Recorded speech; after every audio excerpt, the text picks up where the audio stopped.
Margaret Henley's trembling hand clutched her last dollar as she stood before the auction block in 1867 Nevada territory, watching a hooded Navajo man whose quiet dignity somehow called to her own desperate loneliness. When her impulsive bid of $1 won her more than just help for her failing farm, she discovered that the true price of the heart couldn't be measured in coins. But what happens when the man she bought for $1 reveals a secret that could change both their lives forever?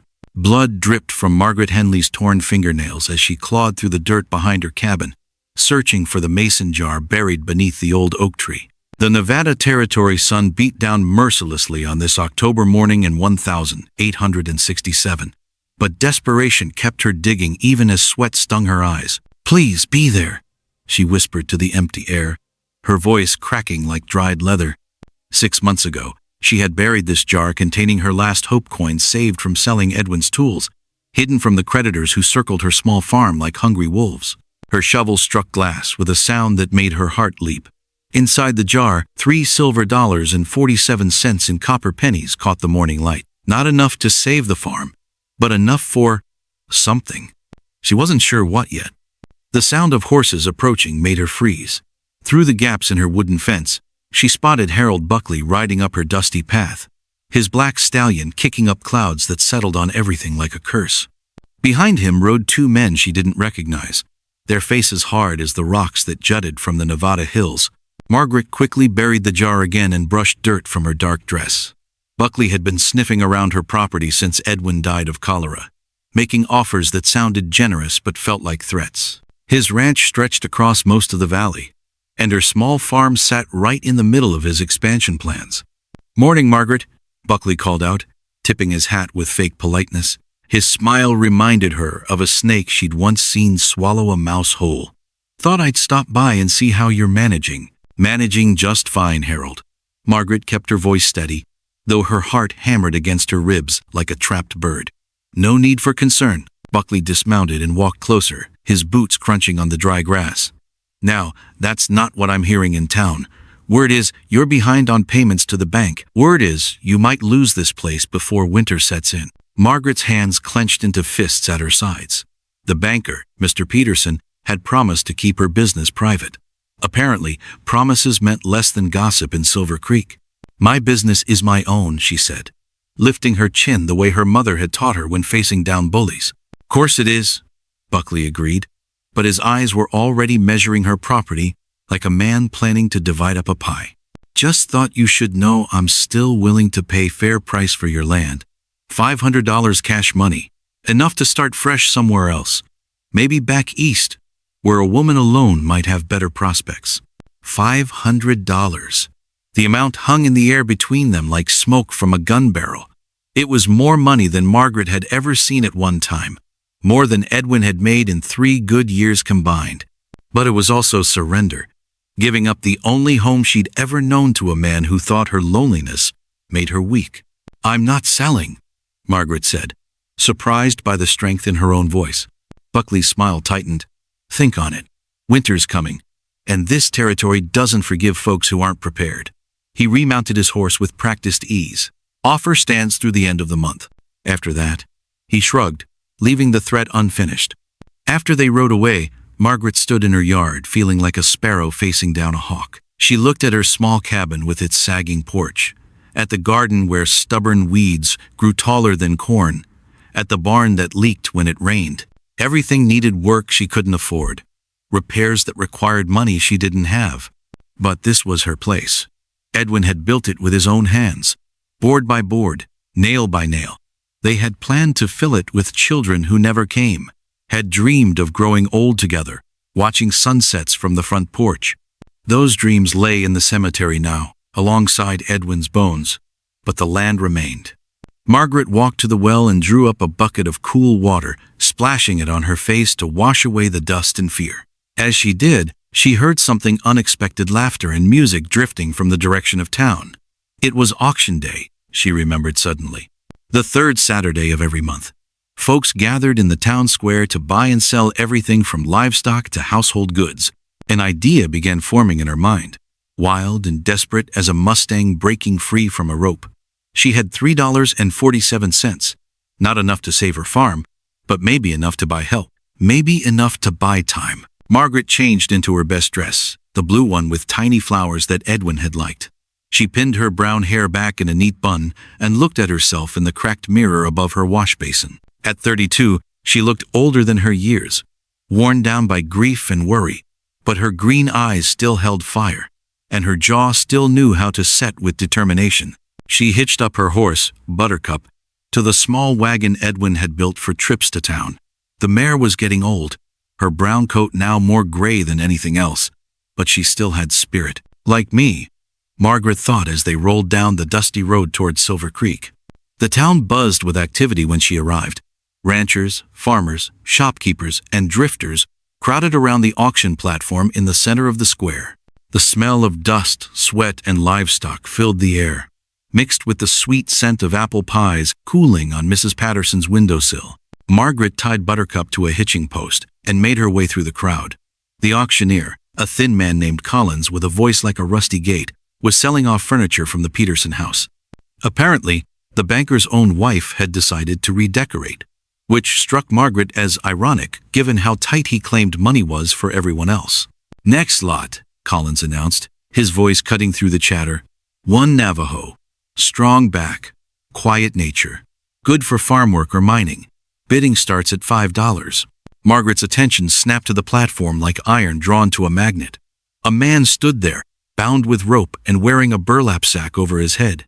Even with his face hidden, she could see the strength in his shoulders, the proud way he held himself despite the humiliation of his situation. Something about his stillness reminded her of a wild horse that had been caught but not broken. $5, called out Jim Morrison, who owned the largest cattle ranch after Buckley's. $6, shouted another voice. Margaret found herself pushing closer to the platform, drawn by something she couldn't name. The man's hands were tied in front of him, but she could see they were calloused from honest work, scarred in the way that spoke of survival rather than violence. $7. The bidding continued, but Margaret barely heard it.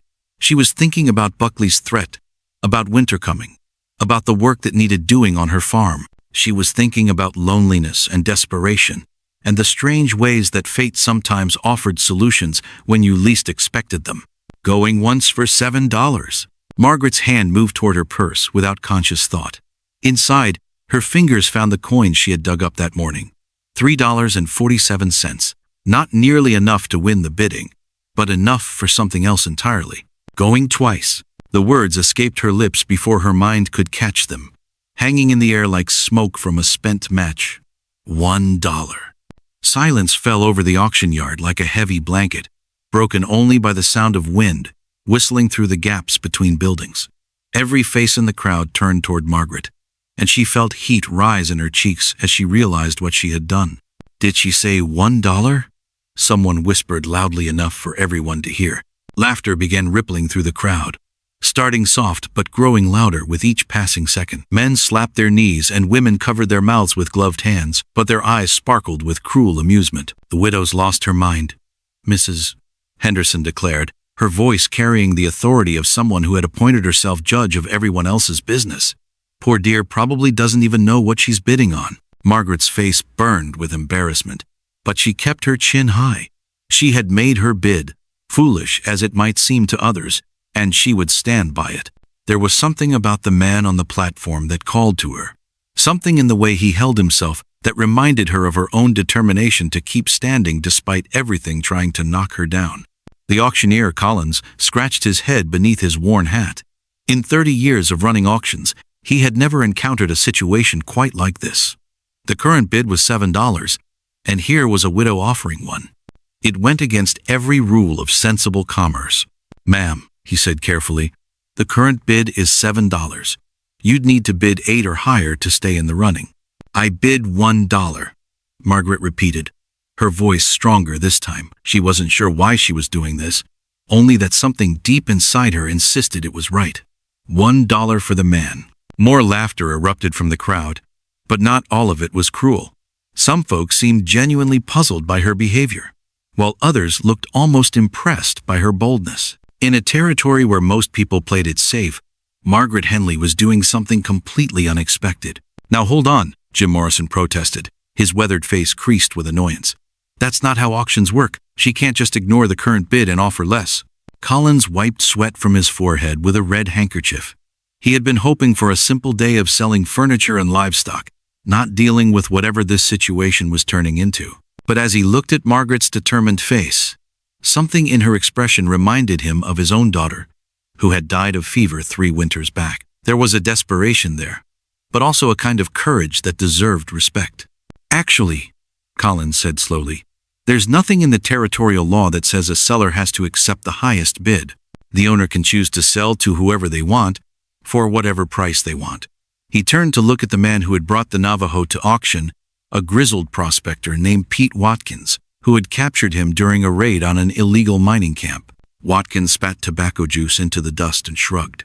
Don't make no difference to me.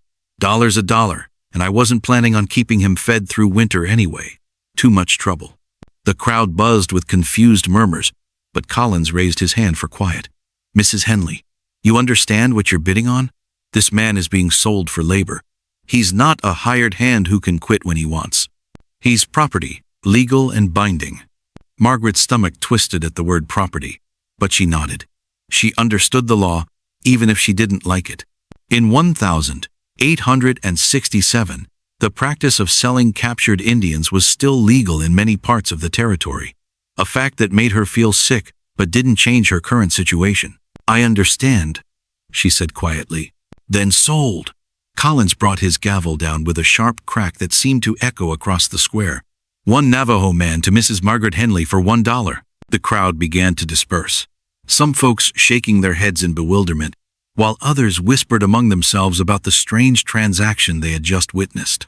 Margaret made her way to the platform on unsteady legs, her heart pounding so hard she was sure everyone could hear it. Up close, the man seemed even taller and broader than he had from the crowd.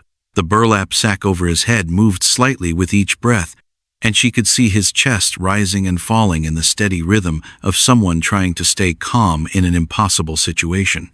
I'm Margaret, she said softly, her voice barely audible above the wind. I've never done anything like this before. She reached up with trembling fingers to untie the rope that held the sack in place. As the burlap fell away, she found herself looking into the darkest eyes she had ever seen. They were brown, like rich earth after rain, but filled with a wariness so deep it seemed carved into his very bones. His face was angular and weathered, marked by sun and wind and hardship. A scar ran along his left jawline, and his black hair hung past his shoulders, tangled from days of captivity. But despite everything he had been through, there was a dignity in his features that no amount of humiliation could erase. Joseph, he said simply, his voice carrying an accent that spoke of red rocks and endless skies. Why? Margaret stared at him, realizing she had no answer that wouldn't sound like pity or foolishness. How could she explain that she had acted on pure instinct, driven by a recognition of something familiar in his stillness? How could she tell him that his situation had reminded her of her own, trapped, powerless, being sold off to the highest bidder by forces beyond his control? Instead, she focused on untying the ropes that bound his wrists, her fingers working carefully to avoid pulling too tight. His hands were large and calloused, with long fingers that spoke of skill and patience. When the ropes fell away, he rubbed his wrists, where the hemp had chafed his skin raw. I need help with my farm, Margaret said, the lie coming easier than the truth. She couldn't tell him that she had bought him because something in his proud suffering had called to something in her own heart. That would sound like the romantic nonsense Edwin used to tease her about when she read too many novels. Joseph studied her face for a long moment, his dark eyes searching for something she wasn't sure she wanted him to find. Finally, he nodded once, a sharp movement that somehow conveyed both acceptance and resignation. What kind of work? He asked. Margaret felt a flutter of panic as she realized she hadn't thought that far ahead. Her farm was small, mostly garden plots and a few chickens. The barn needed repairs and the fence was falling down in places, but those were jobs that required skills she wasn't sure he possessed. General farm work, she said vaguely. Fixing things. Preparing for winter. Joseph glanced around the square, taking in the faces of people who were still watching them with curiosity and suspicion. His jaw tightened almost imperceptibly and Margaret realized he was calculating his chances of survival in a hostile territory. "I can work," he said finally, "but I am not your slave. I will work for food and shelter, nothing more." The quiet strength in his voice surprised Margaret. Despite being sold like livestock, despite having no legal rights or protections, he was setting boundaries. He was claiming whatever dignity the situation allowed him to keep. "Of course," Margaret agreed quickly. "I just need help. Not anything else." They walked together toward her wagon, an awkward pair drawing stares and whispers from everyone they passed. Margaret kept her eyes forward, but she could feel the judgment radiating from her neighbors like heat from a stove. In their minds, she had either made the bargain of the century or lost her sanity completely. As they reached Buttercup, Joseph ran his hand along the mare's neck with surprising gentleness. The horse, who was usually skittish around strangers, stood perfectly still under his touch. "Good horse," he said quietly. "Strong spirit, even in old age." Margaret felt something loosen in her chest at his kindness toward her mare.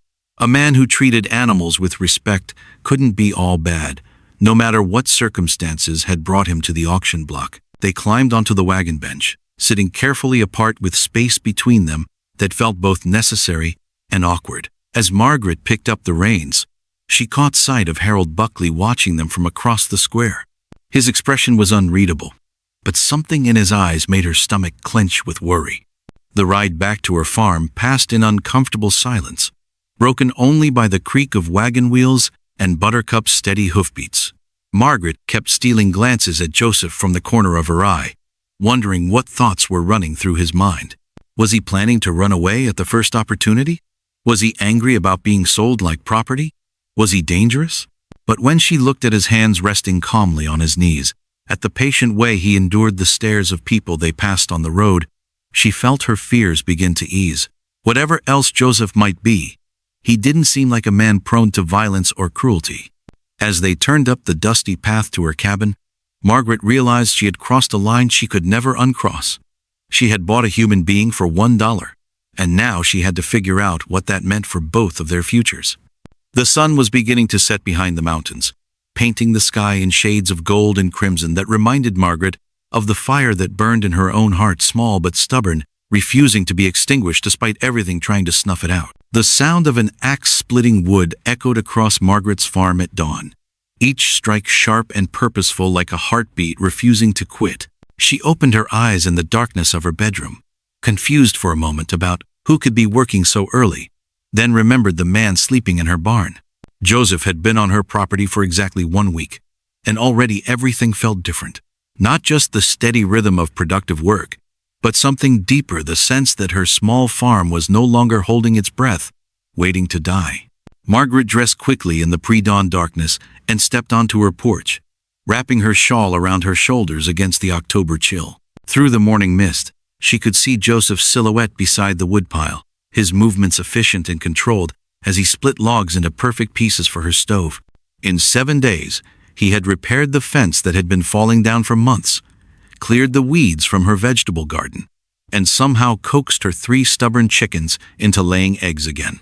He worked from sunrise to sunset without complaint, speaking only when necessary, maintaining a polite distance that felt both respectful and lonely. Margaret had tried to engage him in conversation during their quiet suppers, but his responses were brief and careful. She learned that he knew about farming, about animals, about fixing things that were broken. But whenever she asked about his past, about his family, about how he had ended up at the auction, his dark eyes would close off like shutters slamming shut. This morning felt different somehow. As Margaret walked toward the woodpile, she noticed something that made her steps slow. Joseph had carved something into one of the larger logs, not words, but symbols that looked like birds in flight, mountains, and running water. The carving was beautiful, detailed work that must have taken hours to complete. "You're an artist," she said softly, not wanting to startle him. Joseph's axe paused mid-swing. He turned to look at her, and for the first time since she had brought him home, she saw something other than wariness in his expression, something that might have been embarrassment or perhaps pride. "Just passing time," he said, setting the axe aside. "My hands need to stay busy." Margaret knelt beside the carved log, running her fingers over the intricate symbols. The work was so detailed she could almost feel the wind beneath the bird's wings, almost hear the water flowing over stones.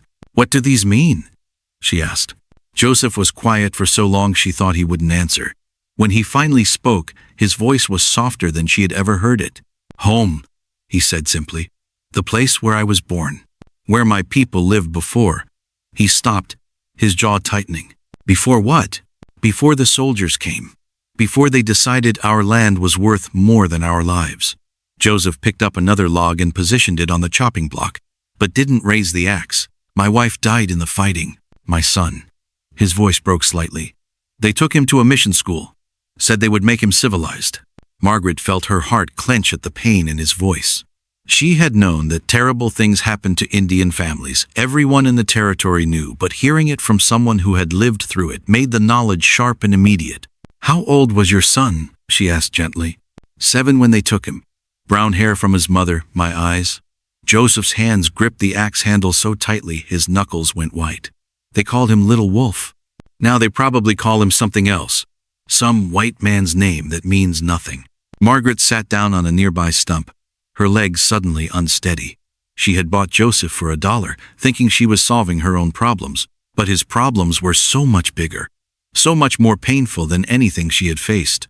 "Do you know where he is?" Joseph shook his head. "Could be anywhere. The missions move children around, make it harder for families to find them. They say it's for the children's own good, but..." He raised the axe and brought it down with more force than necessary, splitting the log cleanly in 2. They worked together in comfortable silence after that, Joseph splitting wood, while Margaret stacked the pieces in neat rows. The physical work felt good, productive in a way that made her remember why she loved this land despite all its hardships. As the sun climbed higher, Margaret noticed a dust cloud approaching from the direction of town. 3 riders were coming up her path, moving at a pace that suggested purpose rather than a friendly visit. "Company coming," Joseph said quietly, his body language shifting into something alert and ready.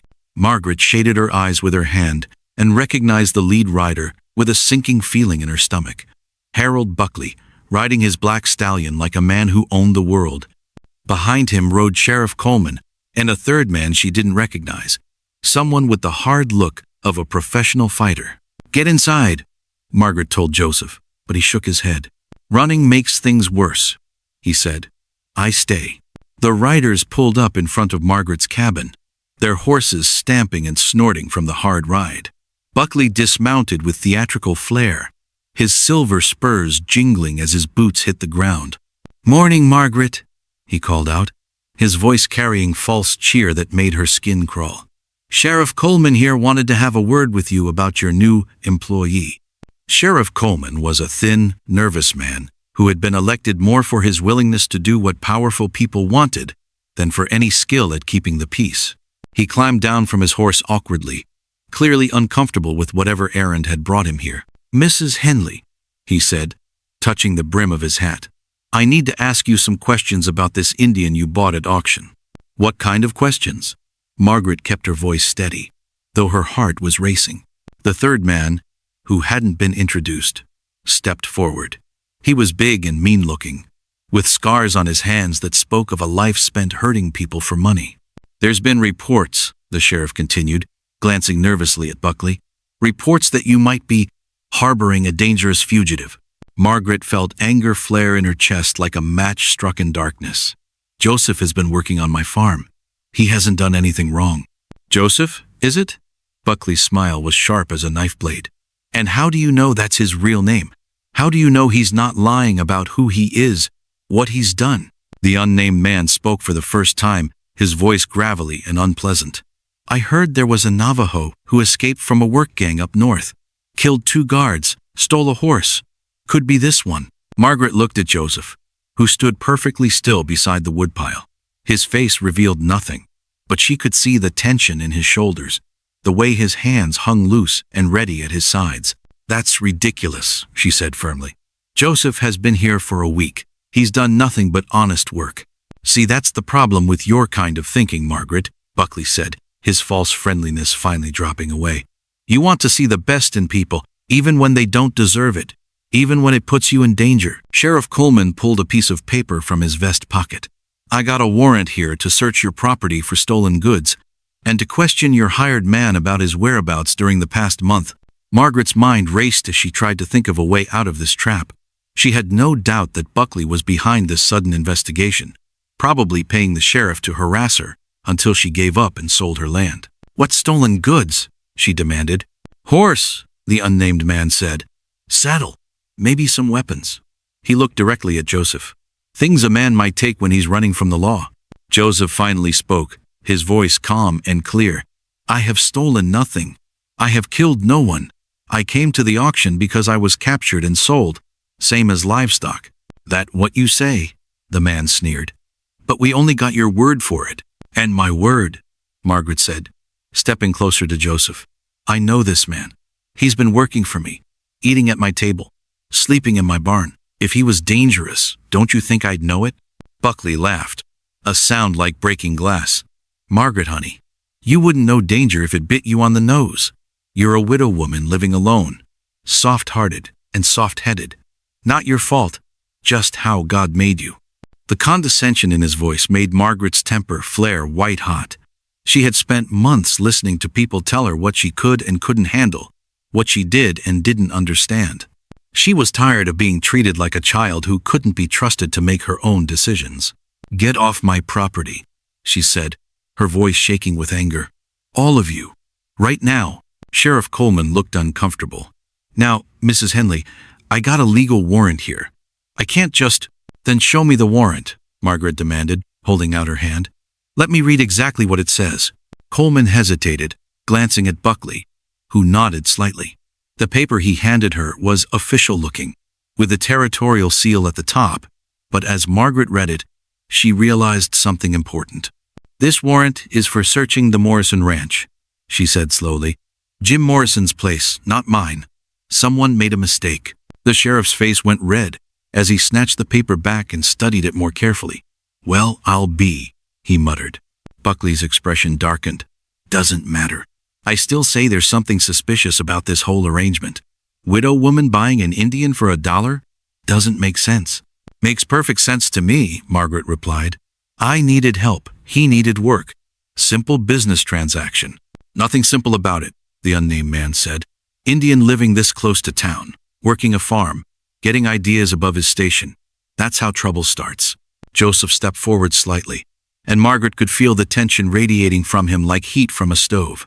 "I work for Mrs. Henley," he said quietly. "I cause no trouble for anyone."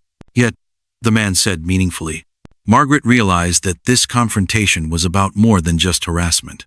These men were trying to create a justification for violence, building a case that Joseph was dangerous so they could do something terrible to him with the community's blessing. "I think you gentlemen should leave now," she said, putting as much authority into her voice as she could manage. "Before this situation gets out of hand." Buckley remounted his horse, but his eyes never left Margaret's face. "This isn't over," he said quietly. "You're making a mistake, Margaret. A big one. And when it comes back to bite you, don't expect any help from your neighbors." As the three men rode away, Margaret felt her legs go weak with relief and delayed fear. She had just faced down 3 armed men, something the Margaret of 2 months ago would never have believed possible. "They'll be back," Joseph said quietly, watching the dust cloud disappear down the path. "I know." Margaret looked at him. This man she had bought for $1, who is bringing more trouble into her life than she had ever bargained for. "Are you really who you say you are?" Joseph met her eyes directly. "I am Joseph Standing Bear, of the Dine people. I have never killed anyone except in war. When soldiers attacked my village, I have never stolen anything except food when my family was starving." He paused. "But I would do both, if it meant finding my son." The honesty in his voice, the pain and determination mixed together, made Margaret's heart ache. She thought about her own loneliness, her own losses, and realized that some kinds of suffering could only be understood by those who had lived through them. "Then we'll just have to make sure they don't give us a reason to find out what you're capable of," she said. Thunder crashed overhead like the sound of God moving furniture, and Margaret woke to find rain hammering against her cabin windows with the fury of a Nevada storm in full rage. Lightning illuminated her bedroom in stark white flashes, and between the rumbles she could hear something else, the sound of her chickens squawking in terror from their coop. She pulled on her boots and grabbed her shawl, knowing that if the coop door had blown open, she would lose every bird to foxes or coyotes before morning. The chickens were her only reliable source of income, their eggs selling for good money at the general store in town. Margaret burst through her front door into the driving rain, immediately soaked to the skin despite her shawl. The wind hit her like a physical blow, nearly knocking her sideways as she fought her way toward the chicken coop behind the barn. Through the storm, she could see a dark figure already there, wrestling with something in the lightning-lit chaos. Joseph was trying to herd her scattered chickens back into their shelter, his movements careful despite the urgency of the situation. "The door blew off its hinges," he shouted over the wind, pointing to where the wooden panel lay twisted in the mud. "I've got most of them, but 2 are missing." Margaret joined him in the search, crawling under bushes and behind the barn, calling for her lost birds in a voice that was swallowed by the storm.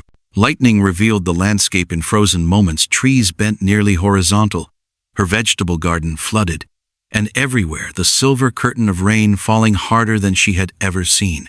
They found the first chicken huddled behind the woodpile, terrified but unharmed.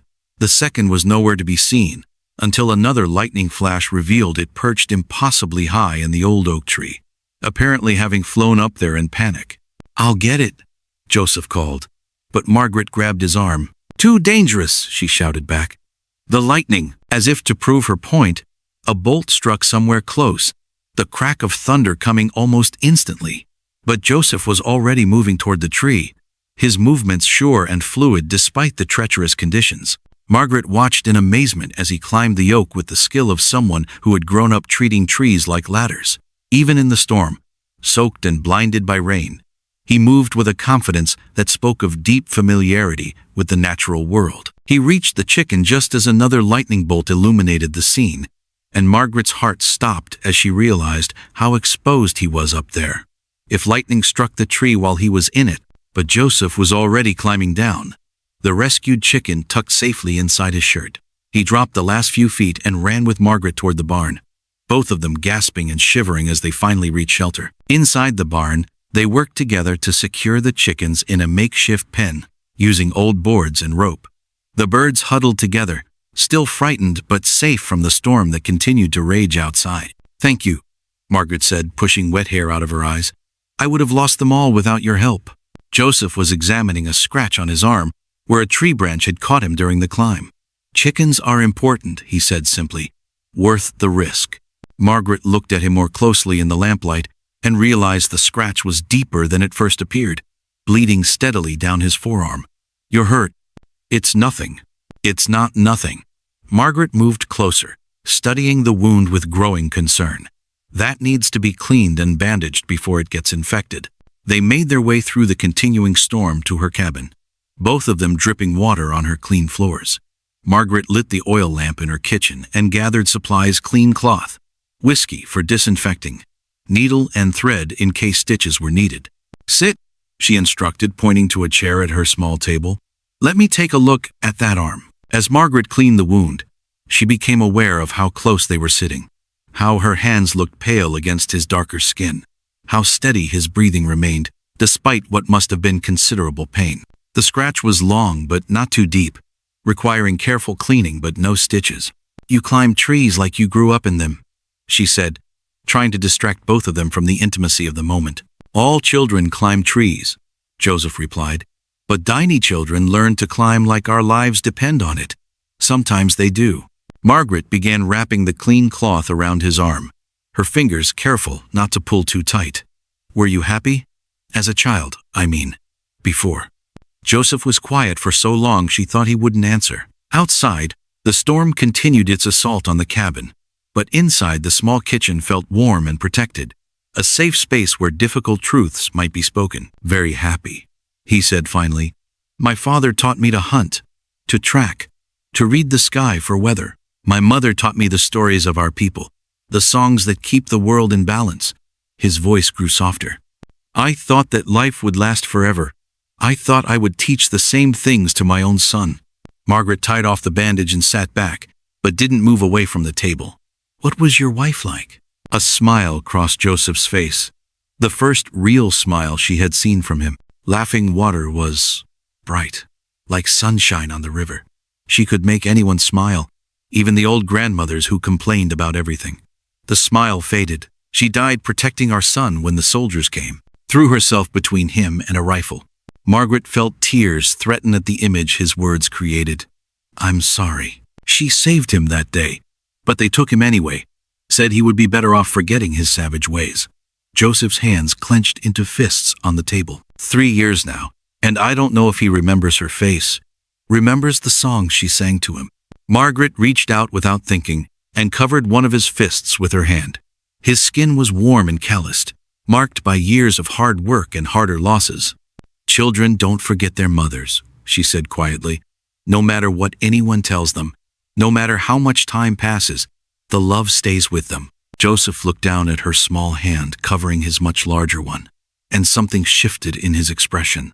Not the careful wariness she had grown accustomed to, but something warmer and more uncertain. You speak like someone who knows about loss, he said. Margaret felt her cheeks warm. She had been married to Edwin for 8 years, but they had rarely touched except in the mechanical way that married couples were expected to. This simple contact with Joseph felt more intimate than anything she had experienced in her marriage. Edwin and I, we wanted children. It just never happened. Each month I hoped, and each month. She shrugged, trying to make light of pain that still ached like an old wound. After a while, you start to wonder if God has different plans for you than the ones you made for yourself. And now? The question hung in the air between them like smoke from a dying fire. Margaret realized that Joseph was asking about more than just her lost dreams of motherhood. He was asking about this moment, this connection that was growing between them despite every reason it shouldn't exist. Now I think maybe God's plans are stranger than anything we could imagine, she said softly. Thunder crashed overhead again, but closer to the cabin this time.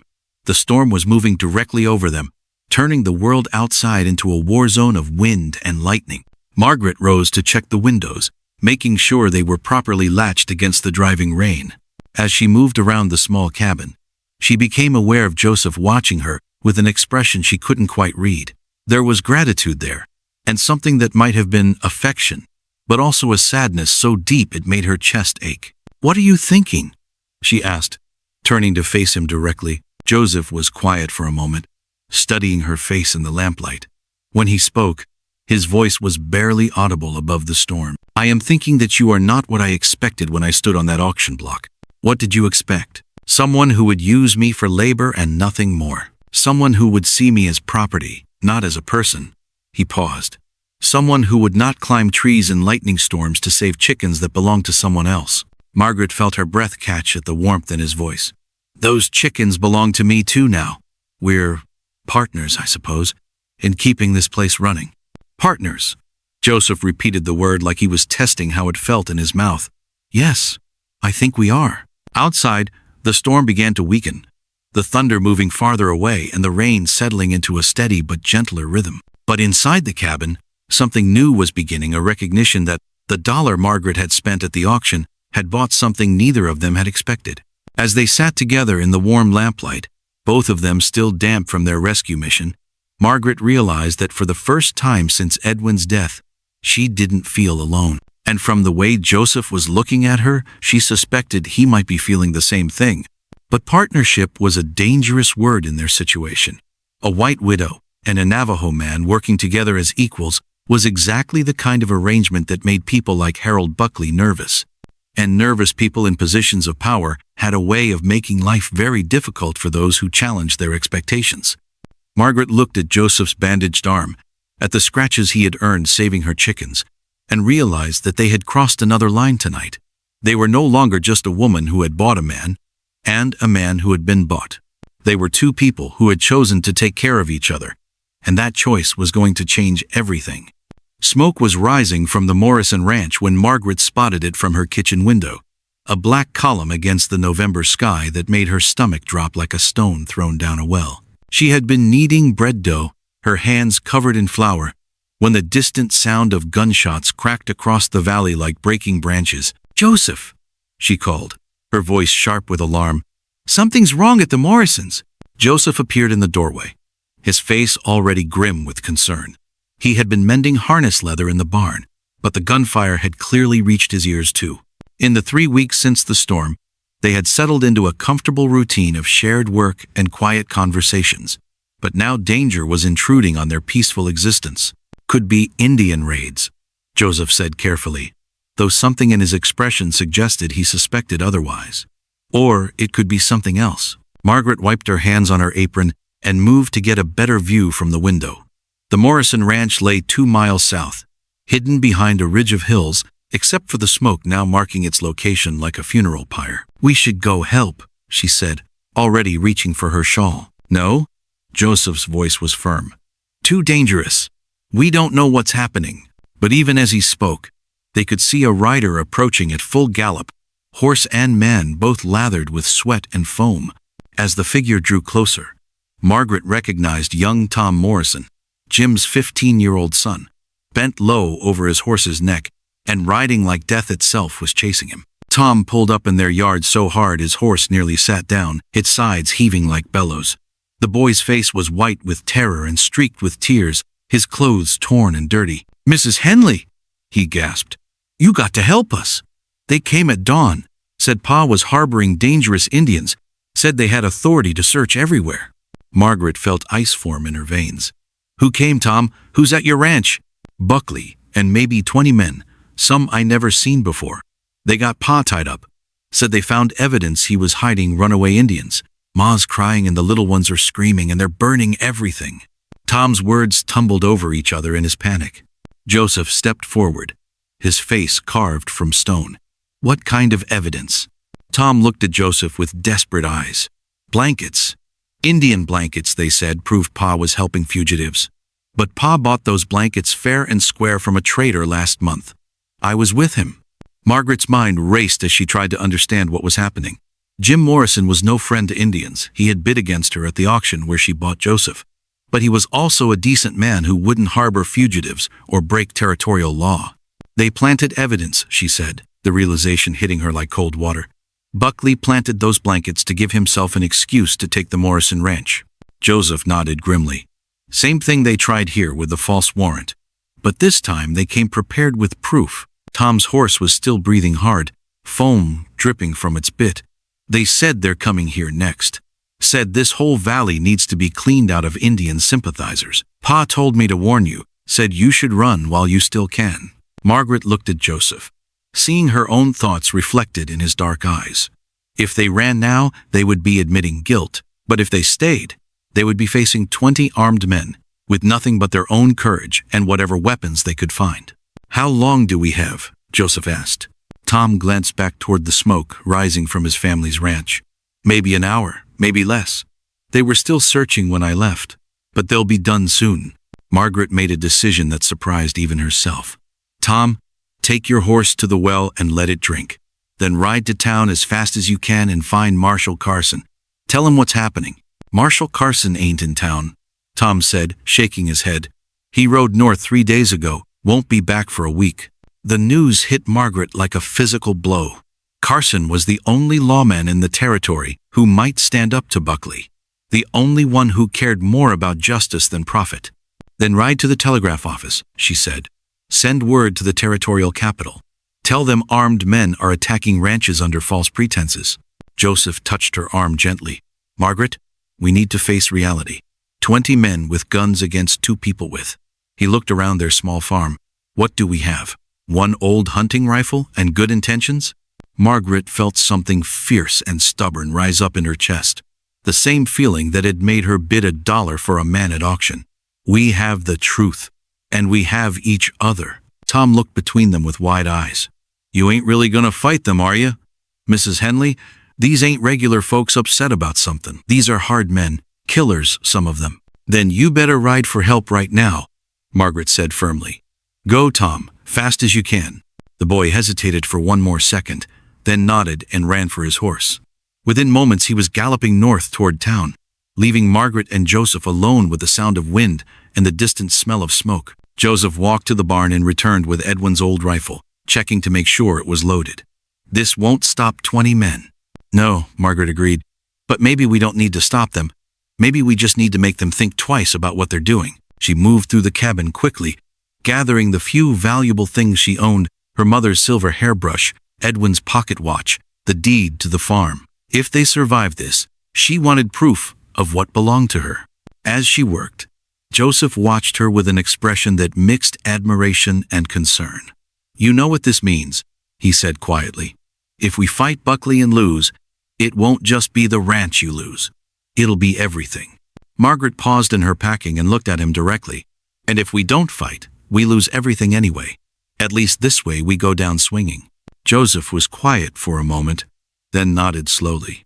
"In my tribe, we have a saying, a warrior's death is better than a coward's life." "Good thing I'm not planning on dying today," Margaret replied with more confidence than she felt. They could hear the sound of approaching horses now, still distant but growing closer. Margaret counted the sounds definitely more than a few riders, probably the full group Tom had described. Joseph positioned himself by the front window where he could see the approach to the cabin. Margaret took the back window, Edwin's rifle heavy in her hands. She had never shot at another human being, had barely used the gun for hunting, but desperation was a powerful teacher. "Margaret," Joseph said softly, not taking his eyes off the path. "Whatever happens, I want you to know these past weeks have been the happiest I've known since my family was taken."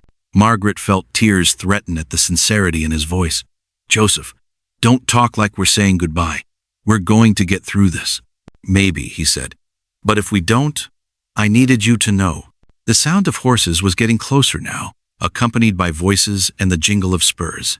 Margaret could make out individual words carried on, the wind orders being given, plans being discussed, the casual confidence of men who expected easy victory. "Here they come," Joseph said, his voice steady as stone. Margaret watched through her window as riders began surrounding their small cabin, spreading out to cut off any escape routes. She counted 15 men, not the 20 Tom had mentioned, but still more than enough to overwhelm 2 people with 1 rifle. Harold Buckley rode up to the front of the cabin, sitting tall in his saddle like a general surveying conquered territory. Behind him rode the same unnamed gunman from their previous encounter, along with a dozen others Margaret didn't recognize. "Margaret!" Buckley called out, his voice carrying false friendliness. "Come on out! We need to have ourselves a talk." Margaret looked at Joseph, who shook his head slightly. Whatever Buckley wanted to discuss, it wouldn't end well for either of them. "I can hear you fine from in here, Harold," Margaret called back. "Say what you came to say." Buckley's laughter was sharp and unpleasant. "Found some interesting things at the Morrison place. Evidence that this whole valley's been harboring dangerous fugitives. Figured we better check all the ranches, make sure there ain't no more surprises." "What kind of evidence?" Margaret demanded, though she already knew the answer. "Indian artifacts, weapons, things that suggest folks been helping enemies of the territory." Buckley's voice grew harder. "Now, you can make this easy or hard, Margaret. Send out that Indian you bought, and we'll search your place peaceful-like. Resist, and we'll do what needs doing anyway." Joseph moved closer to Margaret's position, speaking quietly. "There's a root cellar behind the kitchen. If things go bad, you hide there. I'm not hiding while you face them alone." "Margaret, no." Her voice was firm. "We're partners, remember? Partners don't abandon each other." Outside, Buckley was growing impatient. "I'm giving you 1 minute to decide, Margaret. After that, we come in and take what we want." Margaret looked around her small cabin at the kitchen table, where she and Joseph had shared quiet meals, at the fireplace where they had sat talking on cold evenings, at the windows that looked out on land she had fought to keep. This was her home, bought with Edwin's sweat and blood, defended with her own determination. She wasn't giving it up without a fight. "Harold Buckley," she called out, her voice carrying across the yard with surprising strength. "You're trespassing on private property. Leave now, or face the consequences." The silence that followed her words was broken only by the sound of men checking their weapons and horses shifting nervously in the cold air. Margaret realized that she had just declared war on one of the most powerful men in the territory, with nothing but courage and 1 old rifle to back up her defiance. But as she looked at Joseph, saw the pride and determination in his dark eyes, she knew she had made the right choice. Some things were worth fighting for, even when the odds were impossible. Some partnerships were worth defending, even when the world insisted they shouldn't exist. The sound of spurs approaching the cabin door told her the talking was over. Now they would discover what they were really made of. The first shot shattered Margaret's front window like an explosion of crystal, sending glass fragments across her kitchen floor in a shower that caught the morning light like deadly rain. She ducked behind the thick log wall, her heart hammering so hard she could barely hear Joseph's voice calling her name from across the room. "Stay down!" he shouted, but his words were nearly drowned out by the thunder of hoofbeats as Buckley's men began circling the cabin like wolves around wounded prey. Margaret had never been in a gunfight, had never imagined the overwhelming chaos of it. The smell of gunpowder, the splintering of wood as bullets punched through her walls, the shouts of men outside coordinating their attack. Edwin's rifle felt impossibly heavy in her trembling hands. "The back door," Joseph called out, pointing toward the kitchen. "They're trying to get behind us." Margaret crawled across the floor, staying below the windows as more shots rang out. Through the chaos, she could hear Buckley's voice shouting orders. "Burn them out if you have to. I want that Indian alive, but the woman's expendable." The casual way he dismissed her life, like she was nothing more than an obstacle to be removed, filled Margaret with a rage so pure it burned away her fear. She reached the back window and peered carefully around the frame, spotting two men approaching the rear of the cabin with torches in their hands. Margaret had never shot at another human being, but as she watched them prepare to set fire to the home she had fought so hard to keep, something deadly calm settled over her. She raised Edwin's rifle, sighted carefully on the nearest man, and squeezed the trigger. The rifle kicked against her shoulder like an angry mule, and through the smoke she saw the man with the torch stumble backward, clutching his arm. The torch fell into the dirt, its flame sputtering out in the mud. "She got Jake," someone yelled. "The widow's got teeth." More gunfire erupted from the front of the cabin as Joseph returned fire through the broken window. Margaret reloaded Edwin's rifle with hands that were steadier than she had any right to expect, her movements automatic despite the terror that threatened to overwhelm her. The second man with a torch was more cautious now, using the barn for cover as he approached. Margaret waited, controlling her breathing the way Edwin had taught her when they went hunting for deer. "Patience," he had always said. "Wait for the right shot." When the man broke cover, running toward the cabin with his torch held high, Margaret was ready. This time, her shot took him in the leg, sending him sprawling face first into the dirt. The torch rolled away from the cabin, its threat neutralized. "Nice shooting," Joseph called out, genuine admiration in his voice despite their desperate situation. But their small victory was short-lived. Through the gaps in the walls, Margaret could see Buckley's men regrouping, preparing for a coordinated assault that would overwhelm their defenses through sheer numbers. "They're getting ready to rush us," Joseph said, his voice grim. "When they come, they'll come from all sides at once." Margaret checked her ammunition. 3 bullets left, plus whatever Joseph had for his borrowed pistol. Not nearly enough to stop a dozen determined men. That's when she heard something unexpected, the sound of approaching horses from the north, moving fast and accompanied by voices she didn't recognize. Buckley's men heard it too. Their attack hesitated as they tried to identify the new arrivals. "Hold your fire," a powerful voice boomed across the valley. "This is Deputy Marshal Williams. Lower your weapons." Margaret felt hope bloom in her chest like a flower after rain.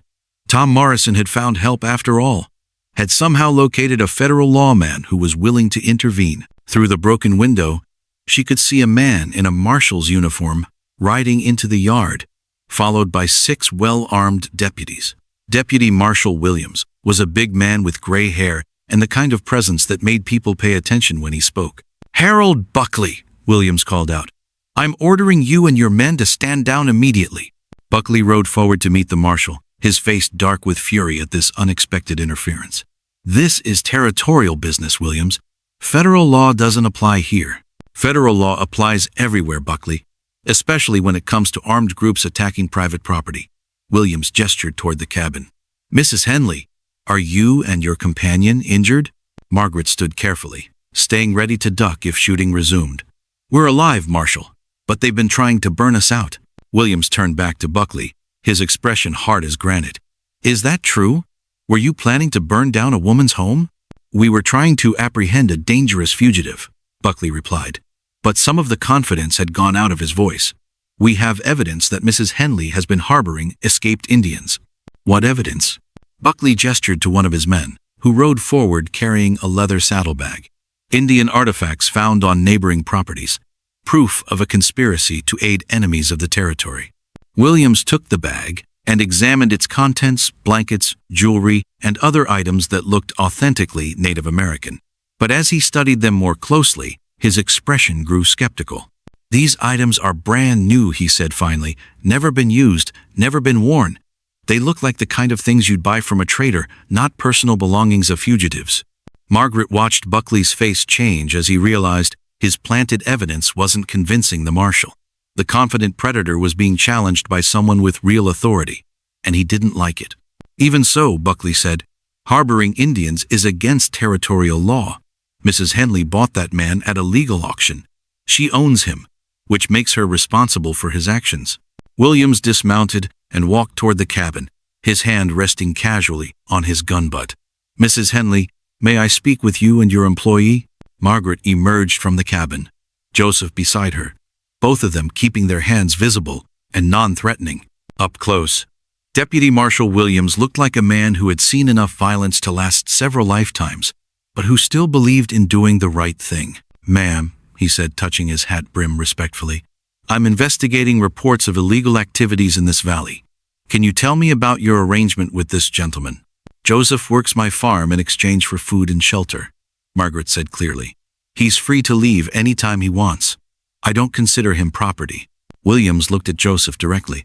"Is that accurate? Are you free to go if you choose?" Joseph met the marshal's eyes without flinching. "Yes, I stay because I choose to stay." "And have you committed any crimes in this territory? Stolen anything? Hurt anyone?" "No," Joseph said simply. "I work the land. I harm no one." Williams nodded and turned back to Buckley. "I don't see any evidence of criminal activity here. I do see evidence of harassment and attempted arson." His voice grew harder. "Unless you have a warrant signed by a territorial judge, I'm ordering you to disperse immediately." Buckley's face went red with rage. "You're making a mistake, Williams. These people are dangerous, and this whole valley needs to be cleaned out before—" "Before what?" Williams interrupted. "Before people start thinking they can live peacefully regardless of their race. Before they start believing in the law instead of the gun." The marshal's words hung in the air like a challenge, and Margaret realized she was witnessing something significant, a moment when justice and prejudice faced each other directly, with real consequences hanging in the balance. Buckley looked around at his men, calculating his options. He still outnumbered the federal officers, but attacking a deputy marshal would bring the full weight of the territorial government down on him. Even his wealth and influence couldn't protect him from that kind of trouble. "This isn't over," he said finally, his voice low and threatening. "Not by a long shot." "Yes, it is," Williams replied calmly. "At least the illegal part. If you have legitimate complaints about Mrs. Henley or her employee, file them through proper channels. But if I hear about any more armed groups riding around this valley, I'll be back with a lot more deputies." As Buckley and his men rode away, their defeat evident in their slumped shoulders and angry muttering, Margaret felt her legs go weak with relief. The immediate danger was over, but she knew Buckley's threat wasn't empty. He would find other ways to cause trouble, more subtle methods of making their lives difficult. Williams approached them again, his expression kindly but serious. "Mrs. Henley, I want you to know that what you did today took considerable courage. Standing up to armed men isn't something most folks would attempt." "I was protecting my home," Margaret said simply. "And my friend." The marshal glanced at Joseph, who had remained silent during the confrontation. "You're a fortunate man to have such a loyal employer." "She is not my employer," Joseph said quietly. "She is my partner in all things." The simple declaration sent a shock through Margaret that had nothing to do with the violence they had just survived. Joseph had called her his partner in front of a federal officer, claiming a relationship that went beyond the legal fiction of their original arrangement. Williams raised an eyebrow, but said nothing about the implications of Joseph's words. Instead, he handed Margaret a card with his name and address. "If Buckley or his men bother you again, send word immediately. The territorial government is trying to establish real law out here, not the kind that depends on who has the most guns." As the marshal and his deputies rode away, Margaret and Joseph stood together in the yard of their battle-scarred cabin, surrounded by broken glass and bullet holes, but still standing, still together. "Partner," Margaret said softly, testing the word on her tongue. Joseph looked at her with eyes that held warmth and something deeper: respect, affection, and perhaps the beginning of love. In all things, he confirmed. Margaret realized that Harold Buckley had inadvertently given them a gift. In trying to destroy their partnership, he had forced them to defend it publicly, to declare their commitment to each other in front of witnesses who mattered. They were no longer a widow who had bought a man for $1. They were two people who had chosen to stand together against the world, and that choice had made them stronger than either could have been alone. A child's laughter drifted across the valley on the December wind, pure and joyful as spring water, but it made Joseph freeze in the middle of chopping firewood, like he'd been struck by lightning. Margaret looked up from where she was hanging laundry on the line, her hands still clutching one of Joseph's mended shirts, and saw tears streaming down his weathered face. "That sound," he whispered, his voice breaking like thin ice. "I know that laugh." Through the crisp morning air, they could see a small figure running through the brown grass toward their cabin, followed by a man on horseback, riding at a careful distance. The child moved with the boundless energy of youth, but there was something familiar in the way he held his head, the rhythm of his steps. Joseph dropped his axe and began walking toward the approaching figures, his movements uncertain, as if he was afraid this might be a dream that would shatter if he moved too quickly. Margaret followed, her heart pounding with a mixture of hope and fear for what this moment might bring. As the child drew closer, Margaret could see his features more clearly: dark hair that caught the sunlight, eyes that were unmistakably Joseph's, and a face that carried the stamp of both his parents despite years of institutional life. "Papa?" the boy called out, his voice thin with disbelief and desperate hope. "Papa, is it really you?" Joseph fell to his knees in the dirt, his arms opening wide, and the child, Thomas, Little Wolf, whatever name he had been forced to carry, ran into his father's embrace with a sob that seemed to contain 3 years of loneliness and longing. Margaret stood back, tears flowing freely down her cheeks as she watched father and son hold each other with a desperation that spoke of dreams deferred and prayers finally answered. The rider approached more slowly, and she recognized Deputy Marshal Williams, his weathered face soft with something that might have been satisfaction. "How?" Joseph managed to ask, his voice muffled against his son's hair. "How did you find him?" Williams dismounted and approached carefully, clearly understanding the sacred nature of this reunion. "Mrs. Chen in town mentioned your situation to my wife when she was doing laundry. My wife mentioned it to her sister, who works for the Territorial Education Department. Sometimes the best investigations happen through gossip." The boy Thomas pulled back from his father's embrace just enough to study Joseph's face with eyes that were wise beyond their 10 years. "They told me you were dead," he said simply. "They said Mama was dead too, and I was an orphan who needed to forget his savage ways." Joseph's face contorted with pain at his son's words. "Your mother is dead, Little Wolf, but I am alive, and I have never stopped looking for you." "Little Wolf?" Thomas repeated the name like he was tasting something he had almost forgotten. "They called me Timothy at the school. Timothy Johnson. They said my real name was the devil's language." Margaret felt anger surge through her at the casual cruelty of people who thought they could erase a child's identity like chalk from a slate, but she pushed the feeling aside, focusing instead on the miracle unfolding in front of her. William stepped closer, his expression serious. "I need to explain the legal situation," he said carefully. "The mission school's custody was based on forged documents, claiming both parents were deceased. When we proved Joseph was alive and searching for his son, their legal claim dissolved." Joseph looked up at the marshal, still holding Thomas close. "He's free? He can stay with me?" "He's free," Williams confirmed, "though the transition might be difficult. 3 years in institutional care changes a child. He's been taught to think of his heritage as shameful, his language as forbidden." Thomas looked between his father and the marshal, confusion clear in his young face. "Am I in trouble? The teacher said if I ever tried to find my family, I would be punished." Joseph's arms tightened around his son. "You are not in trouble, Little Wolf. You are home." Margaret realized she had been holding her breath through this entire exchange. The boy was beautiful, clearly Joseph's child, but she could see the institutional stiffness in his posture, the way he kept glancing around as if expecting punishment for some unnamed transgression. "Thomas," she said gently, approaching slowly like she might approach a skittish animal. "I'm Margaret. I'm your father's partner." The boy studied her with solemn eyes. "Are you his wife?" The direct question caught Margaret off guard.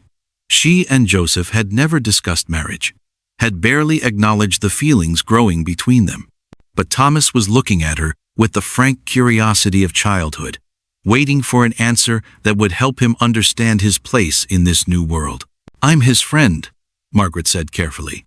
"We work together, take care of each other. We take care of this farm together." Thomas nodded as if this made perfect sense. At the school, they said Indians couldn't be friends with white people. They said it was against God's plan. Joseph's jaw tightened at his son's words. "They said many things that were not true, little wolf. People of different colors can be friends, can care for each other, can build good lives together." Williams cleared his throat gently. "I need to be heading back to town, but I wanted to make sure the reunion went smoothly." He looked at Margaret and Joseph seriously. "This will likely attract attention. People who supported the mission schools won't be happy about this precedent." Margaret felt a familiar flutter of anxiety in her stomach. Just when it seemed like they might find peace, new challenges appeared on the horizon. "What kind of attention?" she asked. "Political attention. The territorial government is debating new policies about Indian children and education. Thomas's case could become a symbol for either side of that debate." William's expression grew grave. "Symbols have a way of attracting trouble." Joseph stood, keeping one arm around Thomas's shoulders. "We will face whatever comes.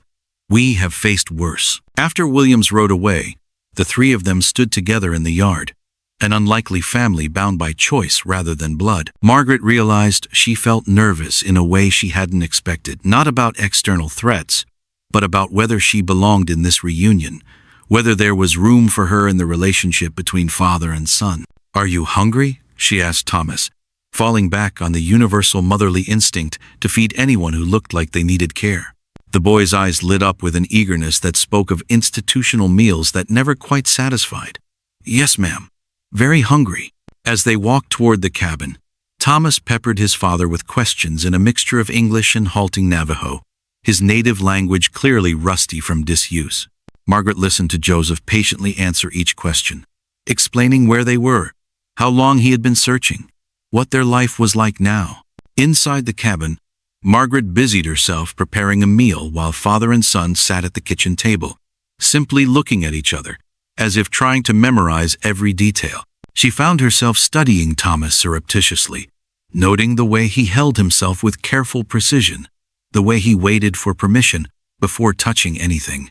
"Little wolf," Joseph said gently, "this is your home now. You don't need to ask permission to sit, to eat, to speak. You are safe here." Thomas nodded, but Margaret could see it would take time for him to truly believe that safety. 3 years of rigid institutional life had taught him to be cautious, to expect punishment for stepping out of line.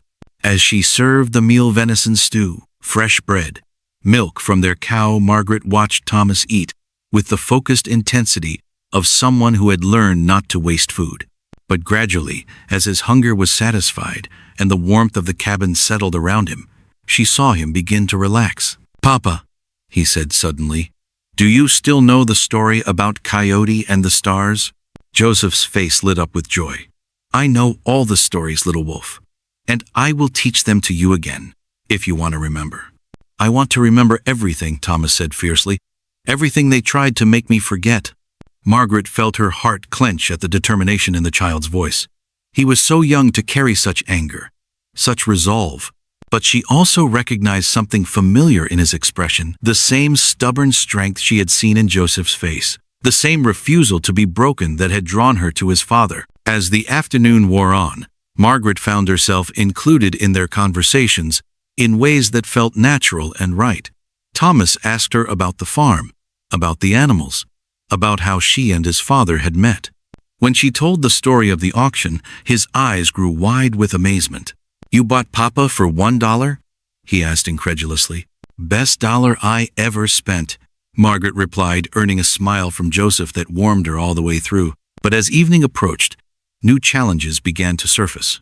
Thomas grew agitated when darkness fell, flinching at every sound outside the cabin. When Margaret suggested he might want to sleep in the loft, he shook his head violently. "Can I sleep in the barn with Papa?" he asked, his voice small. I don't like being alone in the dark. Joseph's expression grew pained as he realized what institutional life had done to his son's sense of security. Of course, little wolf. We will sleep together until you feel safe. As they settled in for the night, Margaret lay in her own bed listening to the quiet murmur of voices from the barn father and son talking softly in Navajo, rebuilding connections that had been severed but not destroyed. She realized that her life had just become infinitely more complicated, but also infinitely richer. Thomas's presence would change everything. They were no longer just two adults choosing to build a life together. They were now responsible for a traumatized child who needed healing, protection, and the chance to reclaim his stolen heritage. But as Margaret drifted off to sleep, she found herself smiling. For the first time since Edwin's death, her cabin felt truly alive, filled with the sounds and energy of family, chosen rather than given, but real nonetheless.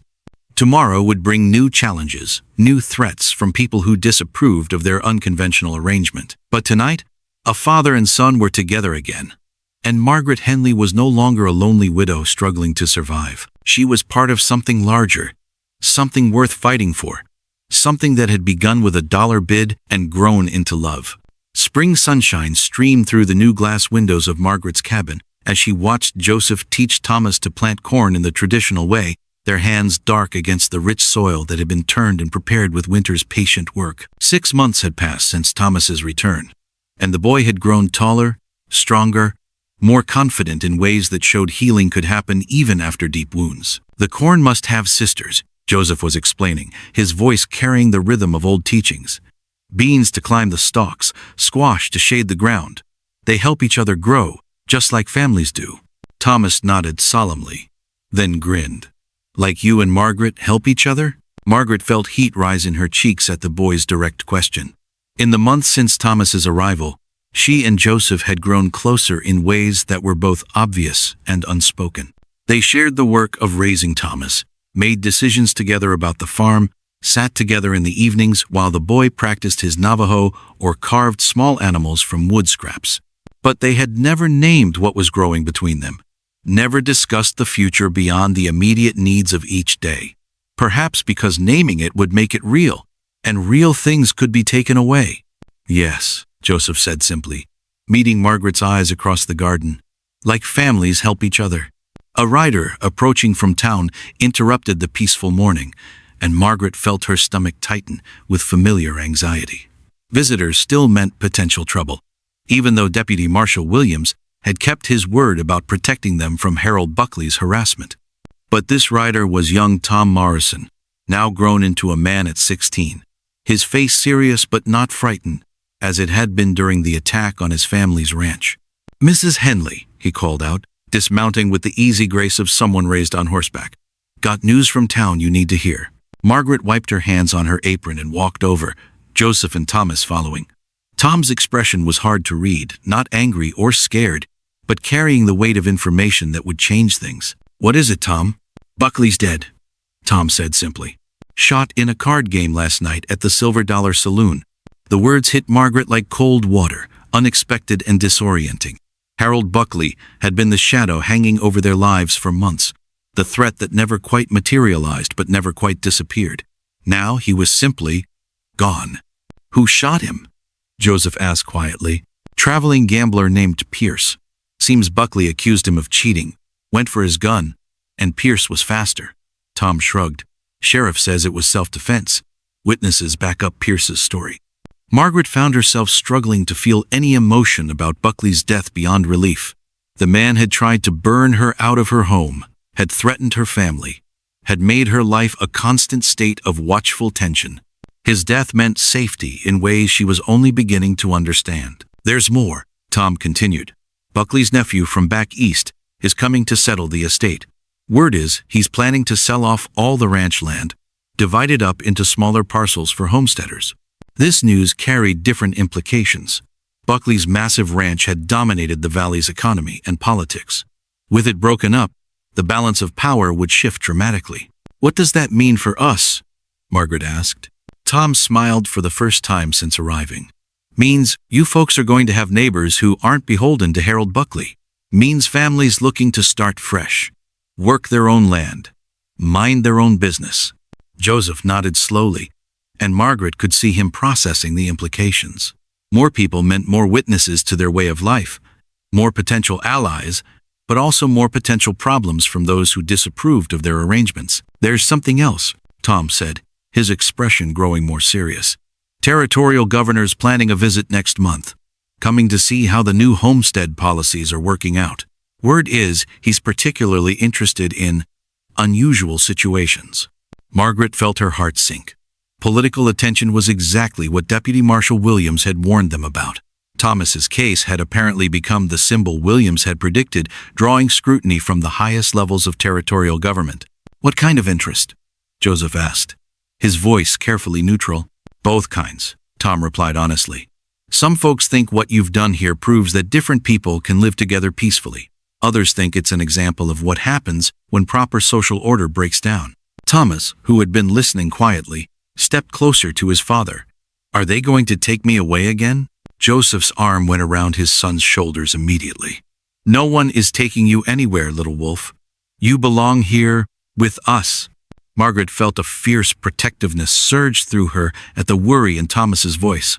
This boy had already been stolen from his family once. She wouldn't let it happen again. "Tom," she said firmly, "what exactly does the governor want to see? How you live, how the boy's being educated, whether you're following territorial laws about Indian children." Tom's expression grew sympathetic. "Mrs. Henley, I'm not saying it's fair. I'm just saying you better be ready to prove that what you're doing here is right and legal." After Tom left, the three of them stood in their garden, surrounded by the evidence of their shared life. The neat rows of planted seeds, the repaired barn, the chicken coop that had been rebuilt after the storm. Everything they had built together, everything they had fought to protect. "We need to make plans," Margaret said finally. "If the governor is coming to judge us, we need to be ready." Joseph nodded. "What kind of plans?" Margaret looked at Thomas, at the boy who had grown so much in confidence and happiness since returning to his father. She thought about the unconventional family they had become, the way their lives had woven together into something stronger than any of them could have been alone. "We need to show him that love doesn't follow the rules people try to make for it," she said. "That families can be built through choice as well as blood. That a white widow, a Navajo man, and a lost boy can create something beautiful together." Thomas looked up at her with eyes that held wisdom beyond his years. "Are you going to marry Papa?" The question hung in the spring air like a challenge. Margaret looked at Joseph, seeing her own feelings reflected in his dark eyes, love, commitment, and the courage to claim what they had built together. "Would you like that?" she asked Thomas gently. The boy's face lit up with joy. "Yes, then we'd be a real family." "We're already a real family," Joseph said quietly. "But if Margaret is willing." Margaret felt tears threaten as she realized this was the moment she had been afraid to hope for. Not just marriage, but the recognition of what they had already become, partners in every sense, bound together by choice and strengthened by the challenges they had faced. "Yes," she said simply, "I'm willing." Joseph stepped forward and took her hands in his calloused fingers that had learned to be gentle, that had taught his son to plant corn and carved birds in flight from memory. "Margaret Henley," he said formally, "will you be my wife? Will you be mother to my son? Will you stand with us against whatever comes?" "Yes," Margaret replied, her voice strong and clear. "To all of it. Yes." Thomas whooped with joy and threw his arms around both of them, pulling them into an embrace that felt like the seal on a promise.